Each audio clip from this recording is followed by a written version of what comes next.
Get out of my house. Victoria's voice echoed through the marble halls of the mansion, her perfectly manicured finger pointing at the door. I stood there, one hand resting on my 8-month pregnant belly, the other gripping the banister for support. This isn't your house, Victoria, I said calmly, watching her face turn an interesting shade of red. And I'm not leaving. My name is Olivia, and at 32, I found myself facing off against my mother-in-law while carrying her grandchild. The same woman who'd welcomed me into the family with fake smiles and backhanded compliments 5 years ago was now trying to throw me out of my own home. Marcus needs someone younger, someone who understands his needs. Victoria spat, her designer dress rustling as she moved closer. Emma's already 3 months pregnant, and she's only 24. You're practically ancient. The mention of Emma, my husband's mistress, should have hurt more than it did. But I'd known about her for months, quietly gathering evidence while Marcus thought he was being clever with his late-night business meetings and weekend conferences. And does Emma know about the prenup? I asked, watching Victoria's smug expression falter slightly. Or about the trust fund conditions? Victoria's eyes narrowed. What are you talking about? Marcus told me he had that prenup voided months ago. I couldn't help but laugh, the sound echoing off the high ceilings. Of course he did. Marcus has always been good at telling people what they want to hear. Just like he told you this house belongs to him. The front door opened and Marcus walked in, his suit slightly rumpled, Emma clinging to his arm.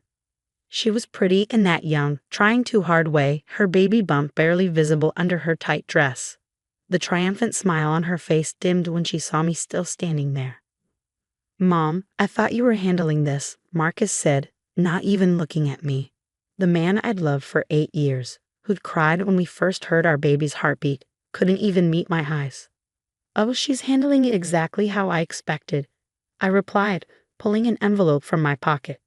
But before anyone else tries to throw me out of my house, you might want to read this. Marcus snatched the envelope, his hands shaking slightly as he pulled out the documents inside.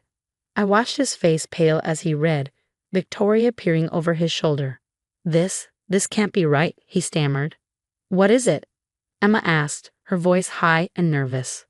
The house, Victoria whispered, her eyes wide with shock. It's in Olivia's name. Has been since before the marriage. I smiled, remembering the day my grandmother had transferred the property to me. Nana always said a smart woman protects herself. The prenup you thought you voided? That was a copy. The real one is filed with 3 separate law firms. But the trust fund, Marcus sputtered. My inheritance is contingent on you staying faithfully married to your first wife until your 10th anniversary, I finished for him. Your father wasn't as trusting as you thought, Marcus. He'd seen too many of his friends' sons waste family fortunes on younger women. Emma's grip on Marcus's arm loosened. You told me you were wealthy, she accused. That we'd live in this mansion after the divorce. He told you what you wanted to hear, I said, almost feeling sorry for her. Almost, just like he told me he was working late all those nights he was with you. Victoria stepped forward, her composure cracking. You planned this. You've been planning this all along. No, Victoria. I planned to build a life with your son. To raise our child in this house. You and Marcus were the ones with plans. I rubbed my belly as the baby kicked, drawing strength from the movement. I just made sure I was protected when those plans came to light. We can figure this out, Marcus said quickly, his eyes darting between me and Emma. We can come to some arrangement. The only arrangement, I cut him off, is that you have exactly 1 hour to pack your things and leave. All of you. The security team has been notified, and they know who owns this house. You can't do this, Victoria shrieked. That's my grandchild. Yes, it is, I agreed. And when this baby arrives, they'll know exactly who stood by them and who tried to throw their pregnant mother out of her own home. Emma was already backing toward the door, her dream of playing Lady of the Manor crumbling before her eyes. Marcus looked lost, probably realizing for the first time that his carefully constructed house of cards was falling apart.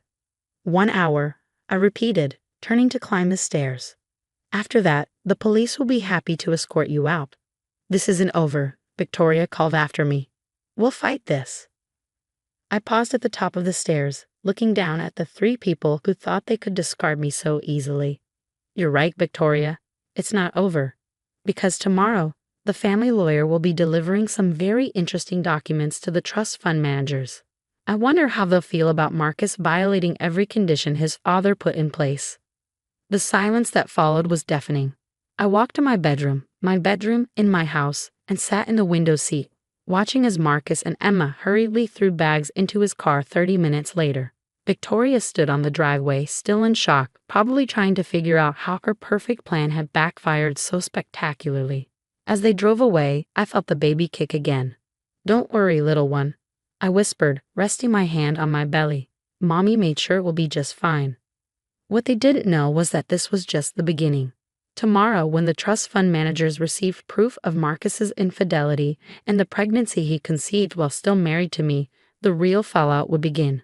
Victoria's dreams of her son inheriting control of the family fortune would crumble like a house of cards. Sometimes the best revenge isn't about getting even. It's about being prepared and watching as those who underestimated you realize their mistake too late. I picked up my phone and dialed my grandmother's number. She answered on the second ring, her voice warm and knowing. "Is it done?" she asked. "Yes, Nana," I replied, watching the sunset paint the gardens in shades of gold. "They're gone." "Good girl," she said proudly. "Now, shall we discuss what to do with that trust fund once Marcus is officially disinherited?" I smiled, thinking of all the plans I had for my child's future. "Actually, Nana, I have some ideas about that." The next morning, I sat in my grandmother's sunlit kitchen, watching her prepare her famous chamomile tea. At 75, Nana was still sharp as a tack and twice as cunning. She taught me everything I knew about protecting myself in a world that often underestimated women. "James called," she said, sliding a cup towards me. James was the family lawyer, a man who'd watched Marcus's father build his empire and had no patience for entitled sons who thought they could circumvent their father's wishes. "The trust fund managers were very interested in the evidence you gathered." I sipped my tea, remembering all the late nights I'd spent documenting Marcus's indiscretions. The hotel receipts, the bank statements showing purchases from luxury boutiques that certainly weren't for me, the time-stamped photos of his not-so-secret meetings with Emma. How did they take it? Let's just say Marcus won't be getting his hands on that money anytime soon. Nana's eyes twinkled. His father's conditions were very specific. Faithfulness until your 10th anniversary wasn't just a suggestion. It was legally binding. My phone buzzed with a text from Victoria. "You've ruined everything. Marcus is devastated. How dare you do this to our family?" I showed the message to Nana, who snorted. That woman never did understand the meaning of consequences. "How's the little one this morning?" As if on cue, the baby kicked. "Active," I smiled, rubbing my belly. "Just like their mother." The doorbell rang, and Nana's housekeeper appeared moments later with an unexpected visitor. Emma. She looked different from yesterday, her carefully maintained facade cracking around the edges. "I need to talk to you," she said, wringing her hands. "Please." Nana raised an eyebrow but nodded, stepping out to give us privacy. I gestured for Emma to sit. "Marcus lied to me," she blurted out, tears welling in her eyes. "About everything. The money, the house, his marriage. He told me you were separated, that you were living off his generosity. He said once the baby came, we'd be a real family." I pushed a box of tissues across the table. "And now you know the truth." "Victoria came to my apartment this morning," Emma continued. "She was furious, saying I'd ruined her son's inheritance. She demanded she wanted me to." She broke down, unable to finish. "Let me guess," I said, feeling a mix of pity and vindication. "She wanted you to get rid of the baby." Emma nodded, her shoulders shaking. "She said it would ruin everything, that no one could know." Marcus just stood there, letting her say those horrible things. "I thought you loved me." "Marcus loves himself," I replied quietly. "Everything else is just a means to an end." "I don't know what to do," she whispered. "I can't raise a baby alone." I lost my job because Victoria told the board I was morally compromised. I studied the young woman before me, seeing past the mistress to someone who'd been manipulated just as much as I had, just in different ways. "Do you want this baby?" She looked up, surprised by the question. "Yes," she said firmly. "Whatever else happens, yes." I reached into my bag and pulled out a business card. "This is my lawyer's number. She specializes in family law. Call her. Marcus might not want to be a father to your child, but he will be financially responsible." "Why are you helping me?" Emma asked, genuinely confused. "Because my child will have a half-sibling, And I don't believe in punishing children for their parents' mistakes. I handed her another card. This is my number. If Victoria or Marcus threatens you again, call me. After Emma left, Nana returned, looking thoughtful. That was unexpected, she said, refilling our teacups. Life usually is, I replied. Did you know Marcus's father had a second family? That's why he put those conditions in the trust fund. He didn't want his son repeating his mistakes. Nana nodded. History has a way of repeating itself when we don't learn from it. Speaking of which, Victoria's been calling the house all morning, demanding to speak with you. Let her, I said, feeling stronger than I had in months. I have nothing to hide. As if summoned by our conversation, my phone rang, Victoria's number flashing on the screen. I answered, putting it on speaker. How dare you turn that little tramp against us? She hissed. After everything we've done for you. You mean like trying to throw me out of my house while I'm 8 months pregnant? I asked calmly. Or perhaps you mean threatening your unborn grandchild's sibling. That thing is not my grandchild. My grandchild is the one you're carrying. No, Victoria, I said firmly. After yesterday, you've lost the right to claim any connection to my child. As for Emma's baby, they're innocent in all this. Unlike you. We'll fight this, she threatened. Marcus knows people. We'll contest everything. Go ahead, I replied. I'm sure the trust fund managers would love to hear you explain why you think your son deserves to inherit after violating every condition his father put in place. I'm sure the board at Emma's company would be interested in hearing about your threats. Should I continue? The silence on the other end was telling. You've lost, Victoria, I said quietly. The only question now is how much more damage you want to do to your family's reputation before you accept that. She hung up without another word. Nana reached across the table and squeezed my hand. You did good, child. Now, shall we discuss the nursery? That mansion of yours needs some brightening up. I smiled, feeling the weight of the past months lifting. Sometimes the best revenge isn't just about winning. It's about staying true to yourself while watching others reveal who they really are. The baby kicked again, and I knew that whatever came next, we would face it together, stronger for having weathered this storm. Yes, I said to Nana, let's talk about the future. 3 months later, I sat in the hospital room, holding my newborn daughter Lily, while Nana beamed proudly beside me. The delivery had been smooth, and my little girl was perfect, a head full of dark hair and her mother's determination, evident in her strong grip on my finger. The past months had brought changes I never expected. Emma had taken my advice and contacted the lawyer. She was now set up in a comfortable apartment, her prenatal care covered, and a solid support system in place. We weren't friends exactly, but we'd reached an understanding. Our children would be siblings, and that connection deserved respect. Marcus, on the other hand, had spiraled. After the trust fund managers officially revoked his inheritance, he'd moved back in with Victoria, his dreams of luxury living with his young girlfriend shattered.